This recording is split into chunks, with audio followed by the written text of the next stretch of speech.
რუსთავის სპორტის სასახლე 27-29 მარტს ფრენბურთში ევროპის ჩემპიონატის საკვალიფიკაციო ეტაპის მეორე ტურს უმასპინძლებს.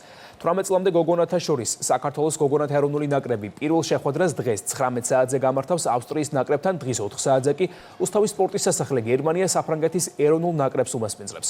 28-29 მარტს 18 წლამდე გოგონათა ეროვნული ნაკრები რუსთავის სპორტის სასახლის დარბაზში გერმანიისა და საფრანგეთის ნაკრებებსაც დაუპირისპირდება. ყველა მატჩზე დასწრება თავისუფალია. ქალაქ რუსთავის სპორტის სასახლე უკვე მესამედ მასპინძლობს ევროტურნირებს, კონკრეტულად 18 წლამდე გოგონათა ფრენბურთის ევროპის ჩემპიონატის მეორე საკვალიფიკაციო ეტაპს. მოხარულები ვართ, რომ ვართ მასპინძლის რანგში.